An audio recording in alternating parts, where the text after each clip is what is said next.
जी students, अभी हमने बात करनी है सेल के अंदर एक और ऑर्गेनेली की, जो है सेंट्रियोल। सेंट्रियोल जो है ये सेल के अंदर नियर न्यूक्लियस, आप इसे कह सकते हैं कि peripheral area of the nucleus ये प्रेजेंट होते हैं। लाइक ये हमारे पास एक सेल है और इस सेल का ये न्यूक्लियस है। सो आप एक ऐसा रीजन देखेंगे नियर द न्यूक्लियस, और इस रीजन को हम क्या बोलेंगे, ये हमारे पास सेंट्रोसोम है, और विद इन द सेंट्रोसोम हमारे पास क्या होता है, सेंट्रियोल। अब ये मैं सेंट्रोसोम को ड्रॉ कर रहा हूँ, दिस इज़ सेंट्रोसोम, ठीक है, ये सेंट्रोसोम है। और सेंट्रोसोम के अंदर आपको इस तरीके से पेयर ऑफ सेंट्रियोल जो है वो इस तरीके से आपको, which is right angle to each other, इस तरीके से ये आपको पड़ा हुआ नज़र आएगा। Now this particular structure is known as centriole, ठीक है। और ये जो आपको साइड पे ये जो आपको बाउंड्री नज़र आ रही है, ठीक है, इसको मैं थोड़ा वाज़ह कर दूं, ये आपको जो नज़र आ रही है, that boundary is actually centrosome. अब स्टूडेंट, सेंट्रोसोम कोई मेम्ब्रेन नहीं है, ठीक है। स्टूडेंट कंफ्यूज होते हैं कि शायद सेंट्रियोल किसी मेम्ब्रेनस वेसिकल के अंदर प्रेजेंट होते हैं, लेकिन ऐसा नहीं है, बल्कि ये जो आपको साइड में जो नज़र आ रही हैं, दीज आर ऑल्सो माइक्रोट्यूब्यूल्स, ठीक है। अभी हम बात करते हैं इसके ऊपर भी। अब जो सेंट्रियोल जो हैं ये प्रेजेंट मतलब किन सेल्स में ये प्रेजेंट होते हैं, ये भी हम साथ ही बात कर लें। तो नंबर 1 पे सेंट्रियोल जो हैं वो हमारे पास होते हैं एनिमल सेल्स के अंदर, एनिमल सेल्स के अंदर, ऑल एनिमल सेल्स, यहाँ मैं ऑल लिख दूँ, all animal cells except red blood cells, यानी मैच्योर RBCs के अंदर आपको सेंट्रियोल्स नज़र नहीं आएंगे, जबकि तमाम एनिमल सेल्स के अंदर सेंट्रियोल्स प्रेजेंट होते हैं। नंबर 2 पे हमारे पास सेंट्रियोल्स होंगे इन मोस्ट ऑफ द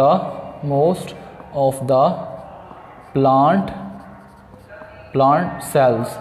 तो प्लांट सेल्स के अंदर भी आपको सेंट्रियोल्स जो हैं वो नज़र आएंगे। इसके बाद स्टूडेंट्स हमारे पास नंबर 3 पे जो है, अगर हम बात करें कि प्लांट सेल्स के जो है सब माइक्रो ऑर्गेनिज्म के अंदर भी जो है वो सेंट्रियोल प्रेजेंट होते हैं। Most of the plant cells में अगर हम बात करें तो जो लोअर प्लांट्स उनमें सेंट्रियोल्स तो होंगे, जबकि जो हायर प्लांट्स उनमें सेंट्रियोल जो है वो नहीं होते, यानी कि एब्सेंट होते हैं। तो स्टूडेंट्स ये हमारे पास एनिमल और प्लांट सेल के हवाले, सेंट्रियोल के हवाले से हमने बात कर ली। उसके बाद स्टूडेंट्स हम बात करेंगे कि सेंट्रियोल्स जो हैं ये इनका स्ट्रक्चर क्या है और ये किससे मिलकर बने होते हैं।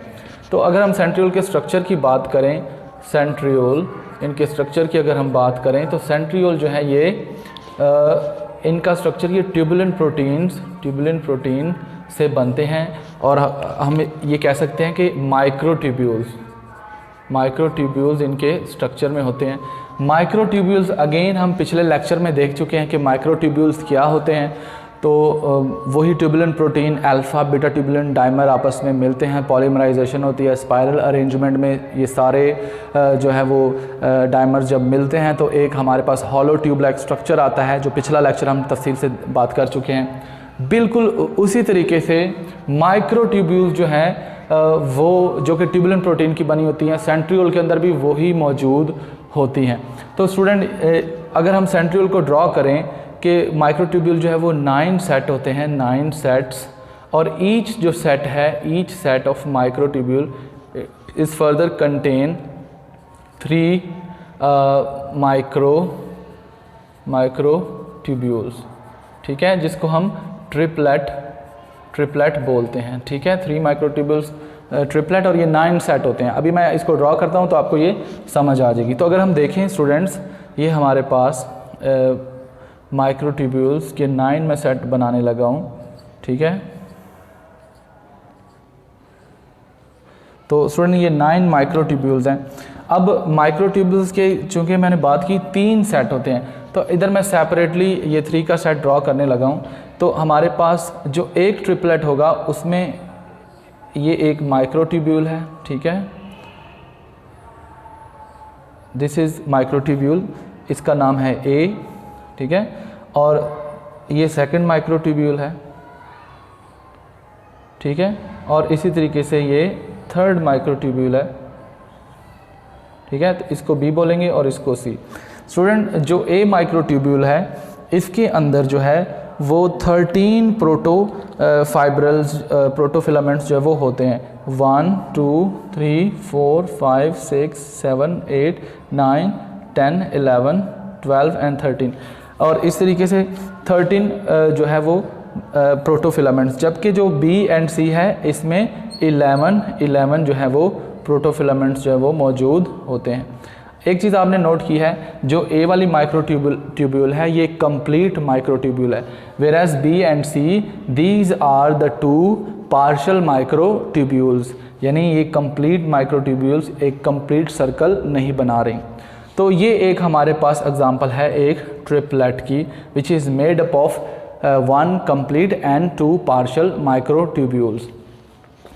अब स्टूडेंट्स हम इसको कंप्लीट करते हैं। सो ये हमारे पास इस तरीके से माइक्रोट्यूब्यूल्स जो हैं वो हमारे पास 3 सेट माइक्रोट्यूब्यूल्स के, यानी कि 9 सेट जो है वो कंप्लीट होते हैं।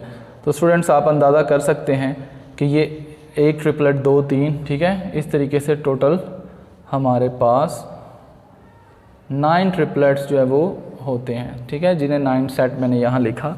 सो दीज आर द 9 ट्रिपलेट्स और 9 माइक्रोट्यूब्यूल्स, ठीक है, जो आपस में इस तरीके से अरेंज होती हैं कि पहला जो है वो आखिरी सी के साथ अरेंज होगा लाइक दिस, ऐसे, ठीक है। इसको इसके साथ अरेंज करना होगा, इसको इसके साथ, सिमिलरली ये जो है ये इसके साथ अरेंज होगी इस तरह, और आप इसको माइक्रोट्यूब्यूल्स को इस तरीके से अरेंज जो है वो करते हैं, ठीक है। तो इस तरीके से ये, और दरमियान में एक मिड लाइन होती है, ये एम्प्टी होती है, दरमियान में इसके कोई माइक्रोट्यूब्यूल नहीं होती। और अगर आप इसको बुक में देखें तो इस तरीके से एक जो है वो एक स्ट्रक्चर, सर्कुलर स्ट्रक्चर होता है जो अंदर से एम्प्टी होता है। और इसको हम ऐसे भी लिखते हैं कि ये जो है 9+0 का सेट है। 9+ मीन 9 जो है वो सेट्स हैं माइक्रोट्यूब्यूल्स के, ठीक है, in the form of triplets, जबकि जो इनसाइड है वो एम्प्टी है।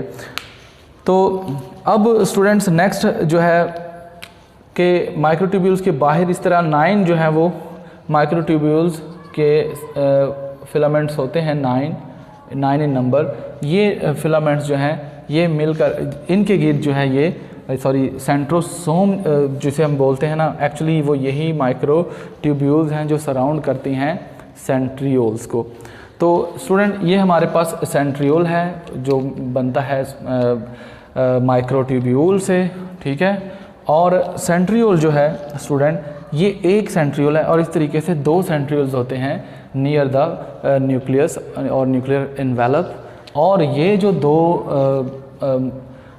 सेंट्रियोल्स हैं ये एक दूसरे के राइट एंगल पे होते हैं। आप देख रहे हैं कि ये दोनों एक दूसरे के साथ एक राइट एंगल जो है वो लाइक दिस बना रहे हैं। सिमिलरली स्टूडेंट्स सेंट्रियोल्स जो हैं ये पेयर की फॉर्म में होते हैं। स्टूडेंट्स को ये भी कंफ्यूज होता है कि पेयर का मतलब क्या है। स्टूडेंट जब इंटरफेज हो रही होती है तो ये सेंट्रियोल जो यहाँ इस वक्त पेयर की फॉर्म में है, ये पेयर ऑलरेडी डुप्लीकेट हो जाता है during interphase.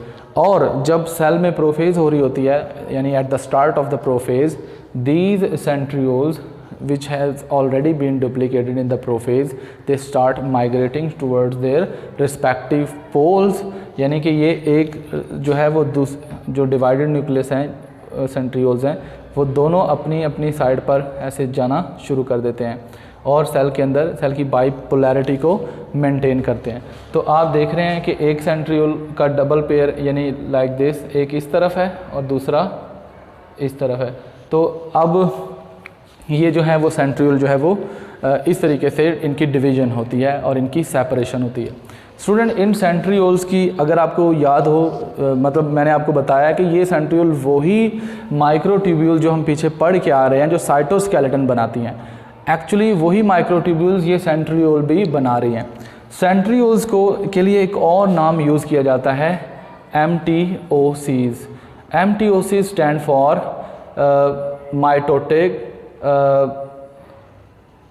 Microtubules organising centre, microtubule organising centres.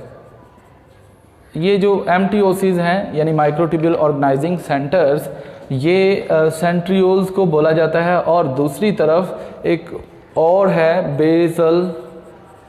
Basal granule या बेसल बॉडीज़। बेसल बॉडी को भी MTOCs कहा जाता है। ये MTOCs क्या हैं?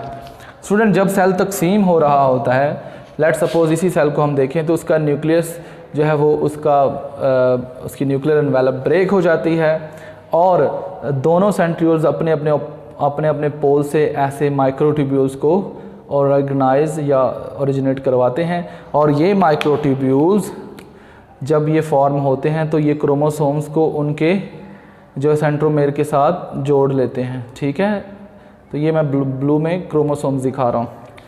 अब ये माइक्रोट्यूब्यूल्स जो हैं, ये एक्चुअली माइक्रोट्यूब्यूल्स कहाँ से आए? ठीक है, ये माइक्रोट्यूब्यूल सेंट्रियोल्स से ही बने। ठीक है, यानी सेंट्रियोल्स में मौजूद जो माइक्रोट्यूब्यूल्स हैं वो जुड़ती गईं और ऐसे लंबे थ्रेड्स बनाते गए। ठीक है, अब इस ऑपरेटर्स को हम बोलते हैं माइटोटिक स्पिंडल। जी, इसी तरह एस्टर जो माइक्रोट्यूब्यूल्स हैं और जो हैं स्पिंडल माइक्रोट्यूब्यूल्स, और इसके अलावा और भी माइक्रोट्यूब्यूल्स हैं जो कि नॉन पोलर माइक्रोट्यूब्यूल्स कहलाती हैं। तो वो सारी किन से मिलकर बनती हैं? वो सेंट्रियोल से मिलकर बनती हैं। और सेंट्रियोल किससे मिलकर बने हुए हैं? वो माइक्रोट्यूब्यूल्स के बने हुए हैं, यानी कि ट्यूबुलिन प्रोटीन्स। तो स्टूडेंट, ये है इसके पीछे सारी जो लॉजिक है और सारी कहानी। इसी वजह से सेंट्रियोल्स को MTOC भी बोलते हैं, यानी ये माइक्रोट्यूब्यूल्स ऑर्गेनाइज करता है और यही वो जगह है जहाँ से ये काम हो रहा होता है, यानी इनकी असेंबलेज और इनकी डिसअसेंबलेज। ठीक है स्टूडेंट्स, राइट, ये आपको समझ आ गया। अब देन हमारे पास नेक्स्ट है basal bodies. Student, basal bodies की जब हम बात करते हैं तो बेसल बॉडीज़ जो है इनका काम क्या है? बेसल बॉडीज़ का बिल्कुल इसी तरीके से इंटरनल स्ट्रक्चर है, ये लाइक सेंट्रियोल्स का।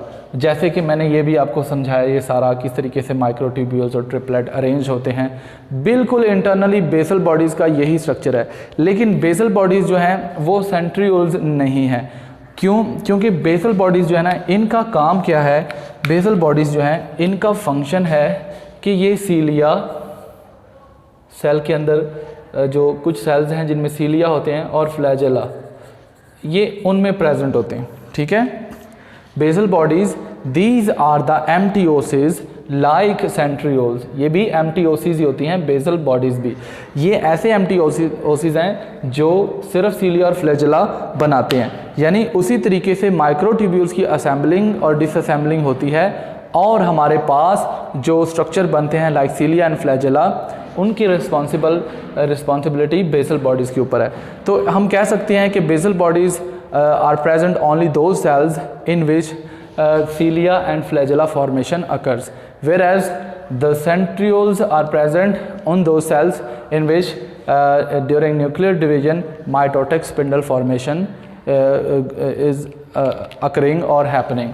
तो स्टूडेंट, ये हमारे पास आप कह लें कि ये हमारे पास सेंट्रियोल की वजाहत है। ठीक है, और इस तरीके से आखिर में स्टूडेंट्स, आपको याद हो कि प्रीवियस लेक्चर में मैंने माइक्रोट्यूब्यूल्स पढ़ाते हुए कहा कि माइक्रोट्यूब्यूल्स जो हैं ये सीलिया बनाते हैं, ये फ्लैजेला बनाते हैं, ये ये सेंट्रियोल्स बनाते हैं और बेसल बॉडीज़ जो है वो उनको बनाते हैं।